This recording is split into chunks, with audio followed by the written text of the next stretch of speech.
Step 6 is the biggest one, and everyone likes that one the best. And if you listen to me, it could change the quality of your life. Step 6 involves building a long-term income or long-term savings. And if you don't incorporate these principles, I can't be strong with you.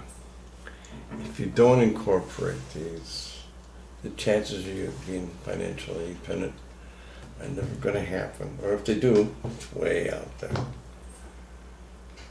There are two elements at play here.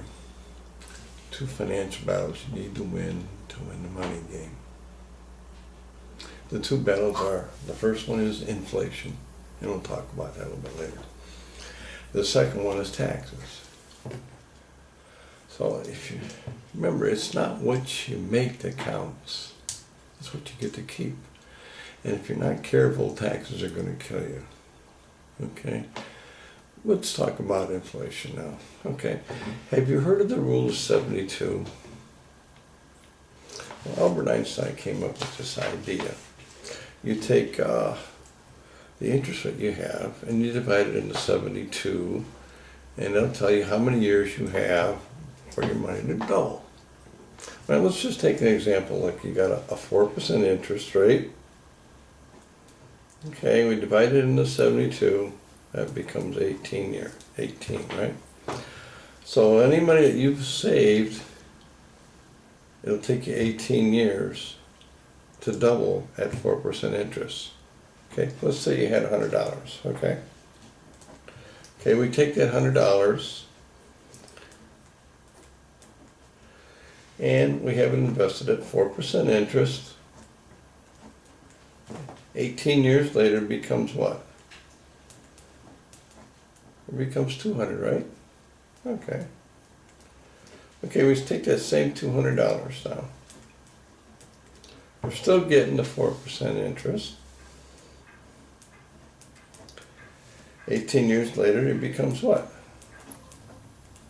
It becomes $400, right? Okay. Now the question is this $400 36 years from now going to buy what $100 does now? Probably not, because inflation has averaged 3% a year from 1926 to 2007. So here's the problem. Our income is growing, but inflation is growing much quicker, and we're losing our purchasing power. So let's say if we could get that person a 6 to 12% interest. Now, would that lead us better, more financial independence? The answer is yes. Just look at this graph here. We have this person, he's 29 years old. He's got $10,000. Okay, he's getting 4% interest on it. And 18 years later, he's age 47, he's got $20,000. Okay, now, still getting 4% interest. 18 years later, he's age 65, he's got $40,000. Okay, he's got his mortgage paid off, and the kids are gone, their education's paid for, and he has $40,000 to his name. Now, how long do you think that's going to last? Well, maybe a year if he's lucky, but then, you know, he's a greeter at Walmart, we've seen him, right? So what if we could have got him 6 to 12% interest? Do you think it would make a difference? Take a look at this, okay? This guy here, he's getting a 6% return. His money doubles every 12 years. This fellow here is getting 8%. His money doubles every 9 years. Now this person here is getting 12%. His money doubles every 6 years. So here we got all these people here. The difference between this guy here and this guy here is that it cost this guy $600,000 because this guy got a better interest rate. So the million-dollar question is, where can I put my money where I can gain that money, interest rate? Well, actually, there's 3 ways people can save money, okay? And I'm going to show you that, okay? You get the fixed strategy. And there you get in maybe 1 to 3% interest, okay? If you're lucky. You know, maybe banks, institutions, and everything. But still, remember, inflation is at least 3%.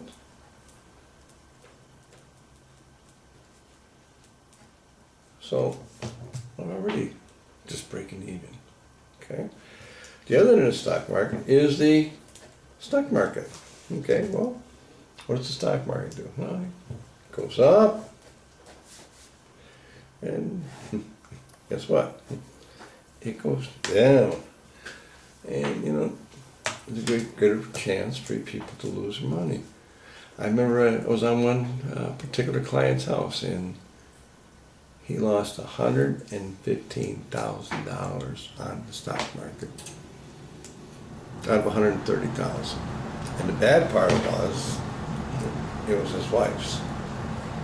So she wasn't too pleased with him. This third strategy is called the index strategy. What the index strategy is, your interest is guaranteed, your principal is guaranteed, and you're guaranteed not to lose money.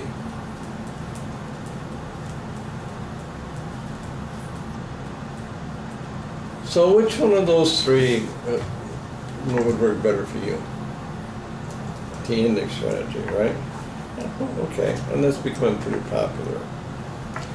So, you know, the S&P 500 has averaged 10% a year the last 25 years. Now, if you were in the S&P 25 years ago, and if I got you a 10% return, you'd be pretty happy. Have you heard of the S&P 500? The S&P 500 represents 500 of the biggest companies in America, representing 100 technology groups, such as healthcare, communications, utilities, etc. In fact, the S&P 500 has averaged 10% a year for the last 25 years. So, what would happen is, when the stock index they represent 70% of the income, total domestic equity market, and 70% of the American economy. Okay, but there's a little bit of a gotcha to using this strategy. The strategy is, okay, if there's a cap involved. So if the stock index goes up to 25%, you're capped at, say, 17. So you would only get 17%. But the plus side of it is, if it tanks and goes down 20%, all your gains and interest is locked into what it was from the year before. Okay, let me show you a graph here. Okay, let's say you had $1,000, $10,000 in an account. Okay, you had both guys. One was in the stock market, and one guy was in the index strategy. So the first year it goes up 10%. Okay, they both are at, that becomes 11,000, right? Okay, let's say it goes up again, another 10% in year 2. Okay, so now what are they at? They're at $12,100, both of them. Okay, but now in the third year, it goes down to 20%. Now the guy in the stock market, his account value goes down to 9,800. The guy in the index strategy, guess what? He stays the same. Okay, so now let's say next year it goes down again another 10%. Okay, so now this guy is down here. He's done approximately $9,000. But where is this guy at? He stays at 12.1. Okay, now let's just say the market goes back up. Okay, goes up 10%. So now this guy goes up 10%. He's up to 9,900 now. But what does this guy do? His market value goes up from 12.1 point, not the 9,000 point. So if it goes up 10%, he's up at 13.3. Okay? Right. Now for the guy in the stock market, to finish up with him, he'd have to have at least a 70% return to even get back to what he is over here. You know, the stock market hasn't done that great, but you can see what it has there. Okay, so this is part of winning the inflation battle. Okay, hard to win with, but we can't forget about taxes. It's not winning. It's a won the second battle. Okay, I'm going to tell you a story now. It's going to shock you. Okay, and this one fella, 30 years ago, he decided that he didn't understand his index strategy. So he goes to a banker. He says, "Mr. Banker, how much do I need to save every month for the next 30 years so I'll have $1 million when I'm retired?" Well, back then, the CD rates, you could get like 5% on your money. But I'm getting that now. So he takes it, banker goes back, he does his little calculator, and he comes back, he goes, "You know what you got to do if you want $1 million in 30 years' time? You have to save $1,639.29 a month for 30 years to get your $1 million." Well, the guy, wow. So he's devastated. And he's like, "I can't do that." So he never saved a dime. And now he's a greeter at Walmart. Okay. So now, well, let's just say we could taught him how the rate of return matter with the taxes. Let's say we could get him a 10% return on his money. Okay? How much that number changes? Okay, it's a little bit under $900 a month. I mean, how many people you know can save $900 a month? Well, not too many, but still, that's $700 less a month than this guy, right? Okay. So now let's just say we could put him into something where he doesn't have to pay taxes on the money that he's making as it's being earned. Okay, look at this number here. A little over $400 a month. Now, how many people you know could do that? Heck, you could put him in right now, right? Because really, it's not that big a deal, the $400, okay? See, it's not about having $10,000 or it's about getting a good return on your money. Now, if you will save for you, you're going to end up having potentially shaving years off your retirement, and you can become financially independent. So let me ask you something. If you were financially independent right now and you were retired and all your ducks are in a row, what would you be doing? what would you give your wife? Wouldn't it be nice to have something where you could do the things that you want, when you want, whatever you want? That's what financial independence is. Okay, so let me ask you this now. I'll show you. Another example was, we were at these people's house the other day. We were at the second information phase. And the wife gets up. She got a big smile on her face. She goes, you know what? I can go to every one of my neighbors and ask them, when will you be financially independent? And you know what? None of them would, she said. But you know what? I do. At that moment, you could see where the wife and the husband became one. Because you know, they knew when their dreams were going to happen. They knew when they were going to have financial independence. So at the end of step 6, you almost have a clear picture of what you have to do to get to be financially independent. Okay. Now there's step 7. Okay. Now, in step 7 involves is making up a will or a trust. Now we have people that work with us, not attorneys, but what they do is they can get you a will, do a pour-over will, can do a power of attorney, and at about a third of the cost. And if you need some help with that, we can help you out.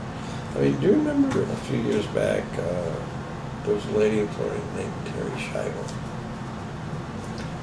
and she went into a comatose state, and her husband wanted to pull the plug on her. Okay, but her parents didn't. So, but anyway, the whole world was arguing about how this woman should be cared for. Can you imagine what it would have been like if she just had a simple will, saying, you know what, I don't want to live like this. So it saves a lot of heartaches for the family. You end up leaving a legacy instead of mistakes that they have to fix one after you're gone. So those are the 7 steps. Okay. So out of those 7 steps, I want you to think about this now.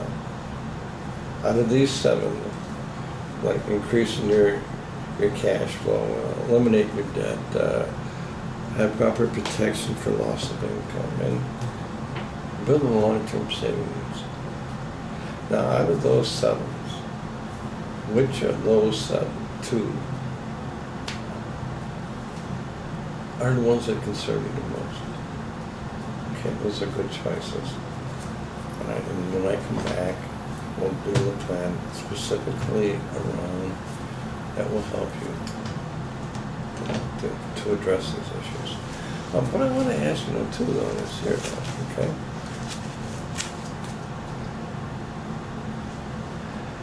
What we do is what we call a financial needs analysis, okay? What we do is I need to take down some information, answer the questions from me. And these answers got to be yes or no. They can't be maybe, okay? So, if I answer, because if I come back and we don't have the proper information, it won't help you out here. So now let me ask you this now. What is probably going through your mind out of all, how am I going to pay for all this stuff? What is this guy going to charge me? Well, let me tell you what I'm going to expect when I come back. When I come back, I will expect a plate of fresh chocolate chip cookies right out of the oven with a tall glass of milk.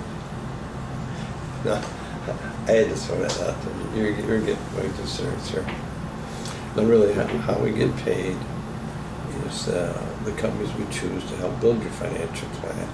They pay us a referral or a commission. So it's a win-win situation for both of us. Okay? So, but for this information that I take down, it's only going to be as accurate as what you tell me. So, from what I can see right here, what we've gone through, looks like you're going to have about like 200 a month, and you know what? You're going to be amazed at what this is going to do for you. Okay? And when I get back, you're going to owe me big time. So, but let me ask you this before I leave. If, when I come back, and I can show you a plan that meets all your needs, and that you're totally comfortable with, is there any reason why we can't do any business?